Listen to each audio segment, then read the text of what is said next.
Mahabharata, Chapter 17, Yudhishthira's Rajasooya Yajna, read by Nirvan Bajaj and Ikveer Bajaj.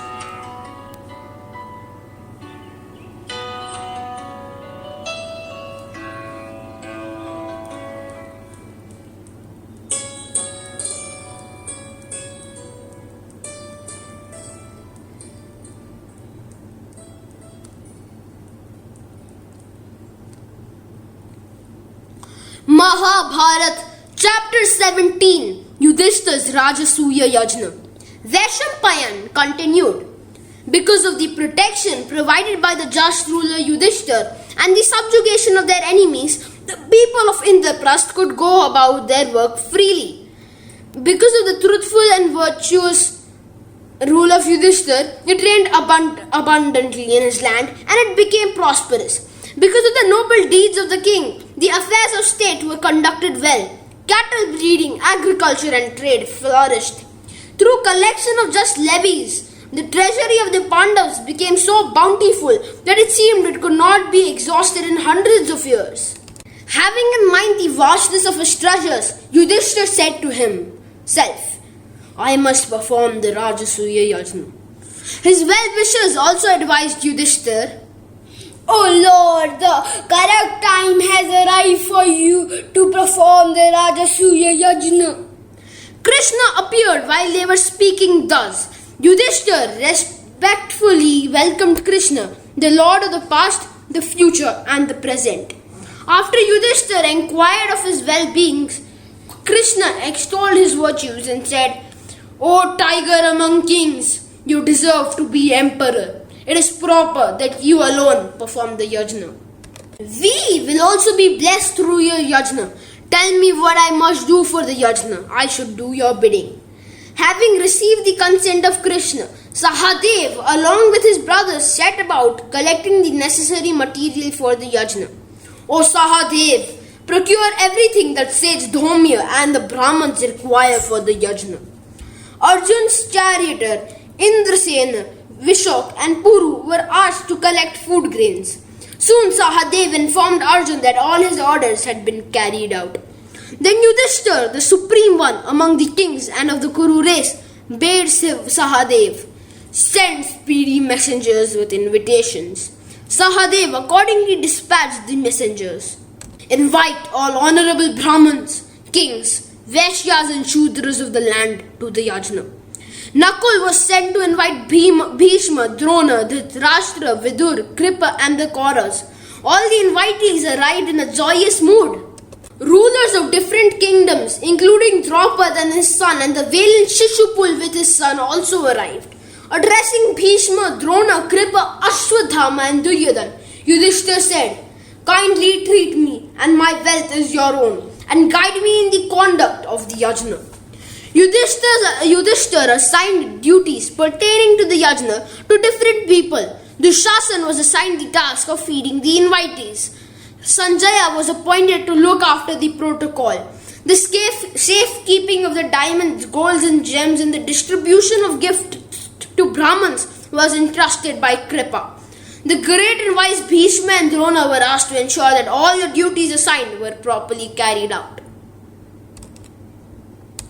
O king, sage Ved Vyas himself assumed the role of the chief priest of the yajna. Sage Susam was appointed reciter of the Samaveda hymns. Yajnavalkya was assigned the responsibility of reciting slokas, and Pela, the son of Vasu and Dhaumya, of making offerings into the sacrificial fire. Yudhishthira, as though vying with the celestial Varun in wealth, commenced the yajna of 6 fires. The sacrificial offerings made by the great sages satisfied the celestials immensely. On the day of the ceremonial bath, the Brahmins, along with the kings, entered the inner quarters of the sacrificial mansion to receive honors. Graced by the presence of Narad, the foremost among sages, and the saintly kings, the assembly in the sacrificial mansion was as glorious as the assembly of Brahma. Then Bhishma addressed Yudhishthira, O Bharat, offer suitable worship to the kings who deserve your respect. O Yudhishthira, 6 men are said to deserve worship. They are the preceptor, the priest, the king, those who have studied the Vedas, friends and kings. So offer libations to each of them, beginning with the one who is foremost among them. Yudhishthira asked, O grandsire, who do you deem fit to receive the first libation? Bhishma said, as the sun is the most brilliant amongst all the luminous objects, so is Krishna amongst us all. As the wind brings exhilaration to a place devoid of air, so does Krishna to us. Having obtained the consent of Bhishma, the valorous Sahadev offered the first libation to Krishna of the Vrishani race. Krishna accepted the worship in accordance with the Shastras, but Shishupala could not bear to see the worship of Krishna. O Pandav, Krishna does not deserve to receive this singular honor when so many great lords of the earth are present here. Yudhishthira, this willful affront to the honor of the other men does not befit the great Pandavas. O Pandavas, you are mere children, so you do not know the subtleties of dharma. Even Bhishma has become senile. So how does this Yadav deserve precedence over the kings in receiving worship when he is not even a king? Possibly you revere Krishna, considering him to be an elder. Even then, how can he be according precedence in the presence of his father Vasudev? Probably you regard Krishna as your well-wisher, but how can he be accorded to the precedence over Draupad? Even if you believe Krishna to be your preceptor, how does he deserve worship in the presence of Drona? Possibly you believe Krishna to be a priest of Yajna. Even then, how does he deserve worship in the presence of the sage Vedvyas? O Bharat Yudhishthira, if your intention was to worship Krishna, then why were we, these monarchs, invited here to be insulted thus? O Krishna, the son of Kunti may have been driven by fear of you, but at least you should have yourself considered whether you worship this, if you deserve this worship. How could you accept it when you're not worthy of it? Like an undeserving dog lazing away in a corner, lapping up the leavings of the sacrificial offerings, you probably believe you have gained superiority by accepting the worship.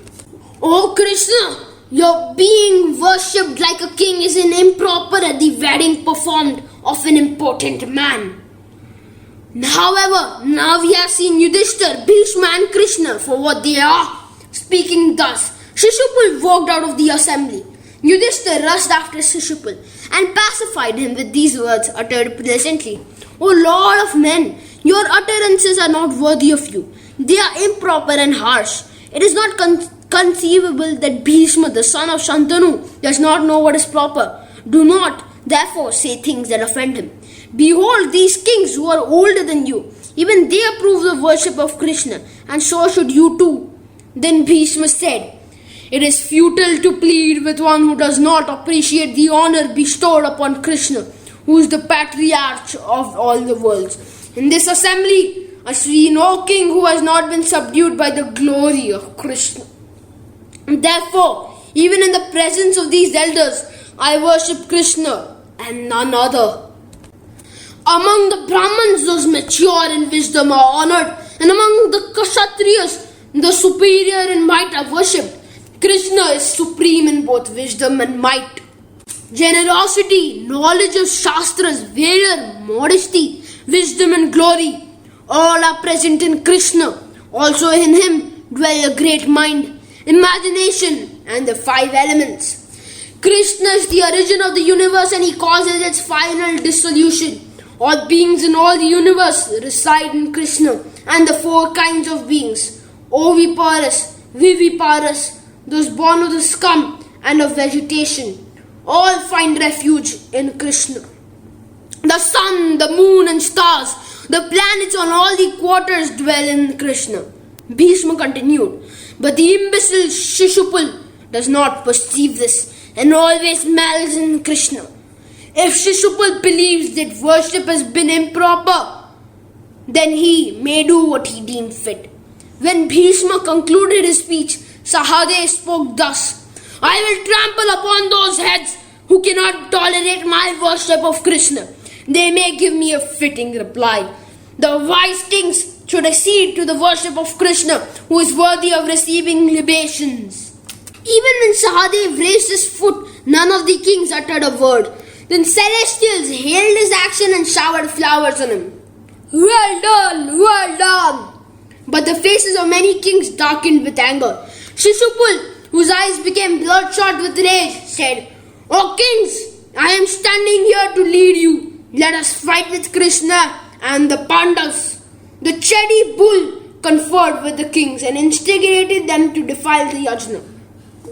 Beholding the angry kings, Yudhishthira asked Bhishma, O grandsire, this ocean of kings is agitated with ire. What shall we do now? Fear not, O tiger of the Kurus. Can a dog slay a lion? The feeble-minded Shishupala wants to carry all the kings with him to the abode of the Yama. O Bharat, indeed Krishna wishes to deprive Shishupala of his life. Indeed, the minds of those whom Krishna desires to destroy become unsettled like that of the Chedi king. Listening to these words, the Chedi king addressed Bhishma in rude words. O Bhishma, why do you tarnish the name of your race? It is not proper that you frighten the kings thus. Why does not your tongue, which praises Krishna, split into 100 pieces? What is so astonishing about Krishna, who slew a horse or a bull? These animals do not possess the skill of combat. O Bhishma, Krishna who lifted up the Govardhan, which is no bigger than an anthill, does not impress me. He killed the mighty Kans, whose bread he broke. O degenerate Bhishma, perhaps you have not heard these words of the learned. The valiant never strike a woman, a cow, a Brahman, and those whose food they have eaten. So how does one who has killed a woman and a cow become worthy of worship? You are allowed as wise, O Bhishma, but your celibacy has been in vain. You observe it either to nurture your vanity or to conceal your impotence. Hearing those rude words, the valorous Bhima was seized with anger. Blood descended into his eyes. He rushed at Shishupala like death incarnate. The raging Bhima was held in back by the mighty armed Bhishma. Confident of his own might, Shishupala laughed and said, Release him, O Bhishma. Let the kings witness him perish like a moth in the fire of my glory. Hearing these words of the Chedi king, Bhishma of matchless wisdom told the story of Shishupala. Shishupala was born with 3 eyes and 4 arms. The moment he was born, he brayed like a donkey. Beholding his unnatural appearance, the terrified parents decided to abandon the child. Then an incorporeal voice said, Your son will acquire glory and great strength. Have no fear and take care of him. O king, he will not die of your efforts. The moment of his death is not yet arrived, but his destroyer has also been born. His mother said, I wish to hear who will slay my son. He will be slain by him on whose lap the child's extra limbs fall off and the third eye disappears. Hearing the news of the slain child, all the kings of the earth came to see him. The Chedi king placed his son on the lap of each king. The Yadavs, Balram and Krishna, came to Shishupala's mother, their father's sister. When the queen placed their lap on Krishna's lap, the very next moment the child's extra limbs fell off and his third eye vanished. Beholding this, the distressed queen said, O mighty arm Krishna, grant me a boon. Ask, O aunt, and I shall grant it, if possible. O mighty Krishna, always pardon Shishupala's offense. Krishna replied, Even when your son deserves to be slain, I shall forgive hundreds of his misdeeds. Bhishma said, O Bhima, Shishupala the sinful has been emboldened by the boon granted by Krishna. Otherwise, who on earth other than this king would dare abuse me? Who other than this king who is a disgrace to his race. Undoubtedly, the Chedi king does not act of his own accord. He is impelled by Krishna, the Lord of the world. Indeed, Shishupala is a part of the living force of Hari, who is Krishna, who desires to deprive Shishupala of it. Incensed by these words of Bhishma, the reckless Chedi king said to Krishna, I challenge you, O Krishna, fight me so that I slay you and the Pandavas. Krishna addressed the Pandavas and all the kings. Shishupala is our greatest enemy. Once when we had gone to Pragyutisharapur, this brute, despite being my father's nephew, set fire to Dwarka. This dissolute stole the sacrificial horse of my father who was to perform the Ashwamedha Yajna. I quietly bore these insults out of concern for my father's sister. Fortunately, you have witnessed these insults he has headed upon me today. He has done me harm indirectly too. This imbecile, driven by the wish to die, wanted to possess Rukumuni. The kings present in the assembly condemned Shishupal's misdeeds. Fine! Fire upon you! Listening to these words, Shishupal laughed and said, Ha! O Krishna, do you not feel ashamed of speaking thus about Rukmini, whose hand had been promised to me? First you abduct the woman promised to another man, and then proclaim it in public. Who can be more brazen than you? It is all the same to me whether you forgive me or not, whether you are pleased with me or are angry.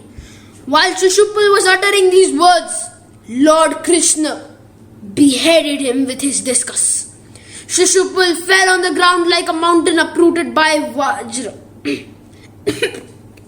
Then a brilliant light emerged from his body, and then it merged with the body of the Lord of the Men, Krishna.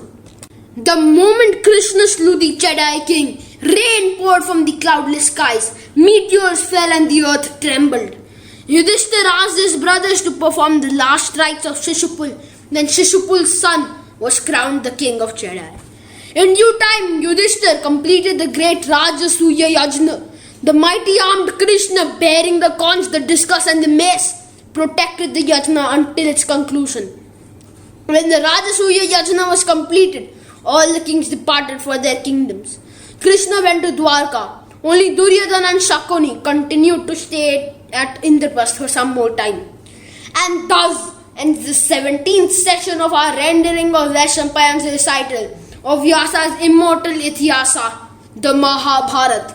Stay tuned for the next chapter, which is Mahabharata chapter 18, and it is called Indraprastha Lost. Please subscribe to this channel, like, share and comment on this video. Thank you and Namaste.